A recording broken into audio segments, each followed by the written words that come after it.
మా నిబ్బారెడ్డి వచ్చాడండి. నిబ్బారెడ్డి పాపం కుర్రోడు కదండి, వయసు చిన్నది. ఇంకా చందమామ కథలు, బాలమిత్ర కథలు చదువుతూ ఉన్నాడు. సో ఆ కథలే వచ్చి ఇక్కడ చెప్తూ ఉంటాడు, ప్రశ్న చెప్తూ ఉంటాడు. చెప్తున్నప్పుడు అయ్యో జగన్మోహన్ రెడ్డి గారు కదా అయినా కూడా, ఈ రెడ్డి గారు ఏ చెప్పినా, ఏ సోది చెప్పినా నవ్వేయాలి, చప్పట్లు కొట్టాలి, కొట్టకపోతే మళ్ళీ వాళ్ళ కోపం వస్తుందని వీళ్ళ పడుతున్న బాధ వర్ణనాతీతం నిజంగా. అయితే నిబ్బారెడ్డి గారు ఒక కథ చెప్పారు. ఆ కథలోకి వెళ్ళే ముందు ఈయన డైలాగ్ చెప్పాడండి. ఈ డైలాగులోనే అంబటి రాంబాబు గారిని పొగుడుతున్నాను అనుకుంటూ విమర్శించాడా, లేదా కావాలని అంబటి రాంబాబు గారు తప్పు చేశారని చెప్పకనే ప్రజలకు చెప్పాడని నాకు అర్థం కాలే. ఒకవేళ మీకు అర్థం అవుతుందేమో మీరు చూసి చెప్పండి నాకు. అంబటి రాంబాబు గారు ఇట్టన్నారు,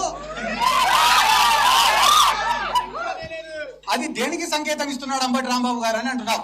చెయ్యి అయినది, గడ్డం అయినది. ఇప్పుడు మనం చప్పట్లు కొట్టాలి, పనిచేశాడు. పుష్పాలో ఈ కాలు నాదే, ఈ కాలు నాదే అనే డైలాగ్ ఉంటుంది కదండి, సేమ్ అదే డైలాగ్. చెయ్యి అయింది, గడ్డం అయింది అంటున్నాడు. ఎస్, చెయ్యి అయింది, గడ్డం అయిందే, నోరు అయింది, నోటిదోల అయిందే. అందుకని జనాలు ఏం చేశారు, గతంలో సామెత ఉండేది ఏంటి, నాలుక వీపుకు చేడు దాకే అని. మన నాలుగు నుంచి వచ్చే మాట మన వీపుకు చేడు తెస్తుందటండి. అలా చేడు తెచ్చింది అంబటి రాంబాబుకి. అర్థమైందండి మీకు?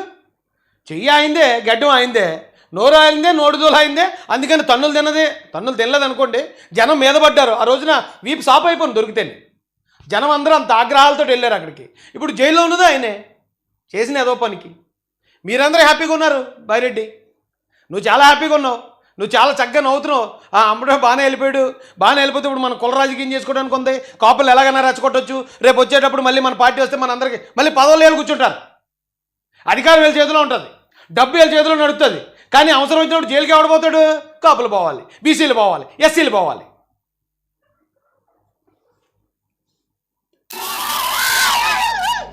ఈరోజు వాళ్ళు ఏమనుకుంటున్నారు, టీడీపీ వాళ్ళంటే అంబటి రాంబాబు గారిని ఇబ్బంది పెడుతున్నాం, బాధ పెడుతున్నామని అనుకుంటున్నారు. కానీ అంబటి రాంబాబు గారు ఏమనుకుంటున్నారు, నేను వైఎస్ఆర్ కాంగ్రెస్ పార్టీ కోసం పోరాడతానా, అందుకు నేను గర్వపడుతున్నా అనుకుంటున్నాడు. అంబటి రాంబాబు అనుకుంటున్నాడు, ఇతను అనుకోవట్లేదు. ఎందుకని నేను వైఎస్ఆర్సీపీ కోసం పనిచేస్తున్నాను, పోరాడుతున్నానని అంబటి రాంబాబు అనుకుంటున్నాడు అంతే. వైసీపీలో రెడ్లు ఎవరు అనుకోవట్లేదట. ఆయన అట్లా అనుకునే రోజులు మీరు ఆయనను బాధ పెట్టేది లేదు, ఆయనను పీకేది కూడా లేదని చెప్పి. జీవితంలో ఎప్పుడైనా ఒకటి ఉంటుందన్నా, ఏంది రాది అంటే, మనం చేసే తప్పులు మనకు చాలా చిన్నగా కనిపిస్తాయి, కానీ ప్రపంచానికి చాలా పెద్దగా కనిపిస్తాయి. అదే రకంగా మనం చేసే మంచి మనకు చాలా పెద్దగా కనిపిస్తుంది, కానీ ప్రపంచానికి చాలా చిన్నగా కనిపిస్తుంది. ఈ మాట ఎవరి కోసం అన్నాడు నాకు అర్థం కాలేదు. అంబటి రాంబాబు కోసం అన్నాడా, లేదా జగన్మోహన్ రెడ్డి కోసమే అన్నాడా? ఏమంటాడండి, జీవితంలో మనం చేసే తప్పులు మనకు చిన్నగా కనిపిస్తాయి, కానీ ప్రపంచానికి చాలా పెద్దగా కనిపిస్తాయి అన్నాడు. అంటే దాని అర్థం ఏంటి? అంబటి రాంబాబు తిట్టిన తిట్టు అతనికి చిన్నగా కనిపించవచ్చు, కానీ ప్రపంచానికి చాలా పెద్దగా కనిపించింది. అందుకే అన్ని వేల మంది వెళ్ళిపోయారు ఈ సాఫ్ చేయడానికి. రెండోది ఏంటి, మనం చేసిన మంచి పని మనకి చాలా పెద్దగా కనిపిస్తుంది, కానీ బయట ప్రపంచానికి చాలా చిన్నగా కనిపిస్తుంది అండి. అంటే జగన్మోహన్ రెడ్డి గారు ఆయన ఉద్దేశంలో నేను 2,50,000 కోట్లు పనిచేశాను, నేను వాళ్ళకి ఇలా చేస్తాను, వీళ్ళకి అలా చేశానని పెద్దగా ఫీల్ అవుతున్నాడు, కానీ సమాజం దృష్టిలో చిన్నది. అంటే ఇతను ఈ బాలమిత్ర చందమామ కథలు చదువుతుంటాడు, అందులో నీతి వాక్యాలు ఉంటాయి. ఆ నీతి వాక్యాలు చెప్పేస్తే అది ఎవరికి అప్లై అవుతుంది? అంబటి రాంబాబుకి అప్లై అవుతుంది, జగన్మోహన్ రెడ్డికి అప్లై అవుతుంది. ఒకసారి మళ్ళీ ఆ నీతి వాక్యం మీరు కూడానండి. మీరు ఆయనను బాధ పెట్టేది లేదు, ఆయనను పీకేది కూడా లేదని చెప్పి. జీవితంలో ఎప్పుడైనా ఒకటి ఉంటుందన్నా, ఏంది రాది అంటే, మనం చేసే తప్పులు మనకు చాలా చిన్నగా కనిపిస్తాయి, కానీ ప్రపంచానికి చాలా పెద్దగా కనిపిస్తాయి. అదే రకంగా మనం చేసే అది వాళ్ళకే కదా వర్తింతుంది. జగన్మోహన్ రెడ్డి మొన్న వచ్చి ఏమన్నాడు, అంబటి రాంబాబు ఏదో 2 మాటలు అన్నాడు అంతే. అంటే వాళ్ళకి చిన్నగా కనిపిస్తుంది, కానీ ప్రపంచానికి ఈవేళ అంబటి రాంబాబుకి సపోర్ట్కి వెళ్ళిన వాళ్ళు, పరామర్శలకు వెళ్ళిన వాళ్ళు అందరినీ చూడండి, అందరూ వైసీపీ నాయకులే. ఎవరన్నా ఒక కాపు నాయకుడు కానీ, ఒక కాపు కులం నుంచి ఒక మేధావి కానీ, లేదా ఒక సామాజికవేత్త కానీ ఎవరన్నా ఒక్కరిని చూపించండి అంబటి రాంబాబుని పరామర్శించండి వెళ్ళిన వాళ్ళు, లేకపోతే అతను అరెస్ట్ని ఖండించిన వాళ్ళు ఒక సామాన్యుని చూపించండి, అందరూ వాళ్ళే. ప్రపంచానికి చాలా పెద్దగా కనిపిస్తాయి. అదే రకంగా మనం చేసే మంచి మనకు చాలా పెద్దగా కనిపిస్తుంది, కానీ ప్రపంచానికి చాలా చిన్నగా కనిపిస్తుంది. అది జగన్మోహన్ రెడ్డి గారికి చెప్పాడు రెండో మాట. మనం ఏదో చాలా పెద్దదాన్ని ఊహించేసుకుంటాం జగనన్న, కానీ ప్రపంచానికి చాలా చిన్నగా కనిపించింది, అందుకే మనల్ని 11లో కూర్చోబెట్టిందని మనోడు బాలమిత్ర నీతి సూక్తి అది చెప్పేశాడు. ఇరికించాడు కదా మరి వాళ్ళిద్దరిని. ఇలాంటి వాళ్ళు అందరినీ ప్రెస్ ముందుకు మన ధైర్యంగా పంపిస్తున్నారండి. ఒక మాట మాట్లాడామంటే రికార్డ్ అయిపోతుంది. మరి రీల్ స్టార్ వచ్చాడు. రీల్ స్టార్ కూడా ఒక చిన్న మాట మాట్లాడాడండి. ఏంటి ఆ రీల్ స్టార్ మార్గాన్ని భరత్ ఏం మాట్లాడాడు? నిన్న రాంబాబు గారు ఒక గెస్చర్ ఇలా ఒకటి వాళ్ళు అసలు ఏం చేయాలో కూడా వాళ్ళకి అర్థం కాని పరిస్థితుల్లో ఉన్నారు. నిన్న రాంబాబు గారు ఒక టైగర్ లాగా, ఆయన ఎక్కువ మాటలు కూడా ఏం మాట్లాడలా, జస్ట్ అలాగా ఒక జెస్చర్ చూపించారు. ఇంకా చంద్రబాబు నాయుడు గారు కానీ, మొత్తం పవన్ కళ్యాణ్ గారు కానీ, మొత్తం వాళ్ళ ఎమ్మెల్యేలు 164 మంది ఎమ్మెల్యేలకి గొంతులో ఎలక్కైపడింది. ఇవాళ రాంబాబు గారు ఇలాగ అన్నాడటండి. మొత్తం 164 మంది ఎమ్మెల్యేలు కూడా ఇప్పుడు భయకంపితులు అయిపోయి వణికిపోతూ ఇంట్లోకి వెళ్ళి దుప్పలు కప్పించి పడుకున్నారట ఇలాగ అన్నందుకు. ఆ ఏడితే లేదు జైల్లో, ఆడు చేసిన నోడుదలకు ఆడు జైల్లో ఏడుతుంటే పాపం ఇంట్లో వాళ్ళ కుటుంబం ఏడట్లేదట. అది చూసంటే అందరూ వణికిపోతున్నారట.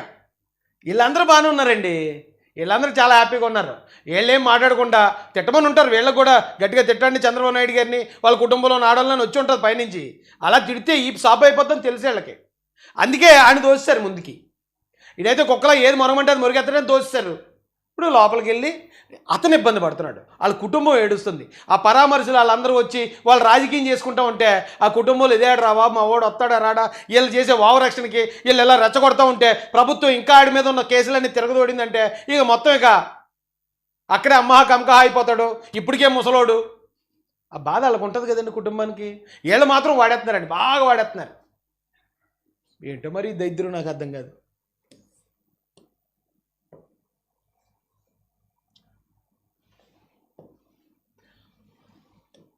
ఇది చూడండి, పోసాన్ని అరెస్ట్ చేశారు, ఎవడు మాటలే.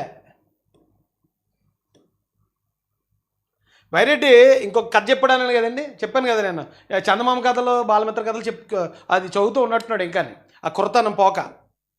కాబట్టి అంబటి రాంబాబు గారిని ఏదో జైలుకు పంపించినంత మాత్రాన ఈ పోరాటం ఆగిపోతుంది, ఇంకా ఎవరు మాట్లాడరు అని అనుకోవడం వాళ్ళ అవివేకం. ఎందుకంటే అంబటి రాంబాబే మాట్లాడాలి.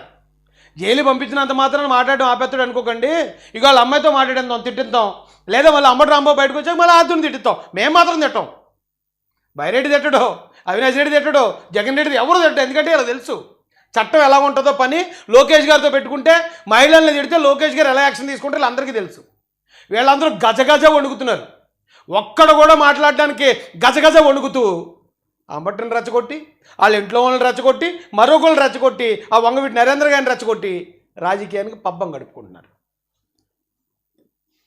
రాంబాబు గారికి జైలుకు పంపించిన రోజు నుంచి ఈ రోజు వరకు వైఎస్ఆర్ కాంగ్రెస్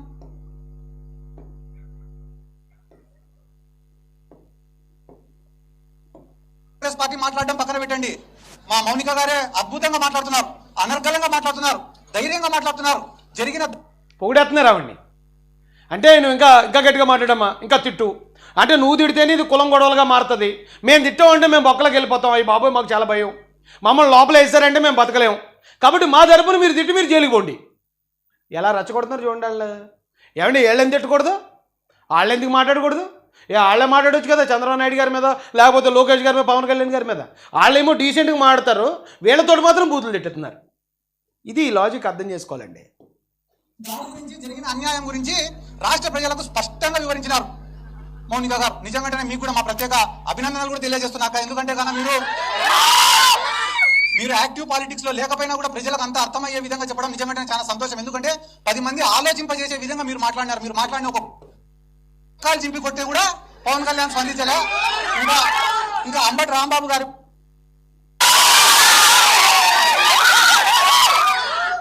కుక్కల్ని కొట్టినట్టు వీధిలో చొక్కాలు చింపి కొట్టే కూడా అంటే రాళ్ళు రువ్వుతున్న విషయం అని చెప్పి సందర్భంగా తెలియజేసుకుంటూ, కానీ ఒక బాధ ఏమరంటే మీరు ఒక తప్పు కూడా మాట్లాడినారు. ఏం మాట్లాడినారు? ఆ తప్పు అంటే పవన్ కళ్యాణ్ ఇప్పటి వరకు స్పందించలే అని చెప్పి మాట్లాడినారు. మీరు జనసేన కార్యకర్తలను టీడీపీ వాళ్ళు ఎంటబడి కుక్కల్ని కొట్టినట్టు కొడితే కూడా ఆయన స్పందించలేక. పవన్ కళ్యాణ్ గారు స్పందించలేదని బైరెడ్డి సిద్ధార్థ రెడ్డి వచ్చి ఇక్కడ మాట్లాడుతున్నాడు. ఇదే అంబటి రాంబాబు తోటి పవన్ కళ్యాణ్ గారిని చాలా నీచంగా తిట్టించారు వీళ్ళు. పవన్ కళ్యాణ్ గారిని ఆయన పద్ధతిని, ఆయన వ్యవహారాలని నీచంగా తిట్టించిన వాళ్ళు మళ్ళీ అదే అంబటికి అతను నోడు దోలవలేదు అన్యాయం జరిగితే పవన్ కళ్యాణ్ గారు వచ్చి చెప్పాలట. పవన్ కళ్యాణ్ గారు వచ్చి వీళ్ళని ఆదుకోవాలని చెప్పి బైరెడ్డి సిద్ధార్థ రెడ్డి చెప్తున్నాడు. అంటే మీరు ఆదుకోరా? పవన్ కళ్యాణ్ గారు రావాలా? మరి ఇలాగ అడగడానికి సిగ్గు అనిపించట్లేదా మీకు? ప్రతిపక్ష నాయకుడు ఆయన ఎవరు అంబటి రాంబాబు అనే వ్యక్తి ప్రతిపక్ష పార్టీలో ఉన్నాడు. ఆ పార్టీలో ఉండి మీరు చెప్పిన డైరెక్షన్ ప్రకారం డైరెక్ట్గా పవన్ కళ్యాణ్ గారిని తిట్టాడు ఒళ్ళు కొవ్వెక్కి. అదే ఒళ్ళు కొవ్వుతో చంద్రబాబు నాయుడు గారి తల్లి గారిని కూడా తిడతాడు జైలుకి పోతే. ఆ తిట్లు తిన్న పవన్ కళ్యాణ్ గారు వచ్చి మీ తరపున పోరాడాలా? మరి మీరేం చేస్తారు? మీ జగన్ అన్న ఏం చేస్తాడో, లేకపోతే మీ జగన్ గారి రెడ్లందరూ ఏం చేస్తారు? వీళ్ళు చెప్తారండి చంద్రబాబు నాయుడు గారు కాపు కులాన్ని టార్గెట్ చేస్తున్నారు, కాపు కులం. అయితే కాపు కులానికి ఆయన ఇచ్చిన వాల్యూ ఏంటో అందరికీ తెలుసు. కానీ వీళ్ళు డైరెక్ట్గా కమ్మ కులస్తుల మీద దాడి చేస్తారు. ఏ పార్టీ ఏ ప్రతిపక్షం లేకపోయినా సరే ఎన్వి రమణ గారు తెలుగుడు అయి ఉండి ఆయన సుప్రీంకోర్టు చీఫ్ జస్టిస్ అయ్యారు. మనందరం గర్వపడాల్సిన స్థానంలో ఉన్నాడు ఆయన. కేవలం ఆయన కమ్మ కులస్తులనే కారణంతో వైసీపీ మొత్తం ఆయన మీద దాడి చేసింది. ఆయన ఏమి తెలుగుదేశం పార్టీ నాయకుడు కాదు, తెలుగుదేశం పార్టీలో ఎమ్మెల్యే కాదు, ఎంపీగా ఏం కాదు. రాజకీయాలకు సంబంధం లేని వ్యక్తిని కూడా కులం పేరుతో దాడి చేసిన నీచమైన చరిత్ర వైసీపీ పార్టీది. అలాగే నిమ్మగడ్డ రమేష్ గారు ఆయన ఎలక్షన్ కమిషనర్. ఆయన ఒక రాజ్యాంగబద్ధ పదవిలో ఉన్న వ్యక్తి. ఆ ఎలక్షన్ కమిషన్ అనేది ఏ రాజకీయ పార్టీకి సంబంధం లేని పరిస్థితి. అలాంటి కమిషనర్ మీద కూడా దాడి చేశారు వీళ్ళు. కేవలం ఆయన కమ్మ కులస్తుడు కాబట్టి. ఆయన డీజీపీ చేశాడు ఎవరో ఏపీ వెంకటేశ్వరరావు గారు. కేవలం ఆయన కమ్మ కులస్తుడు కాబట్టి ఆయన మీద దాడి చేశారు వీళ్ళు. రాజకీయం అవసరంలే, తెలుగుదేశం పార్టీ వాళ్ళు అవ్వాలని లేదు రూలు. వాళ్ళ కులాన్ని బట్టి టార్గెట్ చేసిన నీచ సంస్కృతి వైసీపీది. కానీ వీళ్ళు ఏమంటారండి, చంద్రబాబు నాయుడు గారి మీద నెట్టేస్తూ ఉంటారు. వీళ్ళు అదోపనులు చేసేది ఆయన మీద ఆపాదించేది ఎప్పటి నుంచో ఉన్నదే కదా.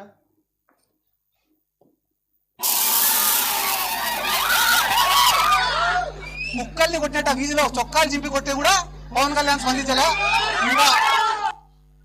అంటే అప్పుడు ద్వారంపూడి చంద్రశేఖర్ రెడ్డి నిజంగానే అక్కడ జనసేన కార్యకర్తల్ని వేరే మహిళల్ని కొట్టించాడు. అంటే ఇప్పుడు మనోడు చంద్రశేఖర్ రెడ్డి మీద రెచ్చగొడుతున్నాడు ఏంటి పవన్ కళ్యాణ్ గారిని? అప్పుడు అలా చంద్రశేఖర్ రెడ్డి కొట్టించాడు కాబట్టి ఇప్పటికి ఇంకా ఎందుకు స్పందించలేదు పవన్ కళ్యాణ్ గారని ఆయన రెచ్చగొడుతున్నావా? ఒకవేళ ఆయన రెచ్చగొట్టి ఆయన కానీ మళ్ళీ ప్రతిచర్య చేస్తే ఏటి పరిస్థితి? ఎటు వెళ్ళిపోతారు మీరు? ఎందుకు ఈ రెచ్చగొట్టే ఈ మాటలు ఎందుకయ్యా నీకు?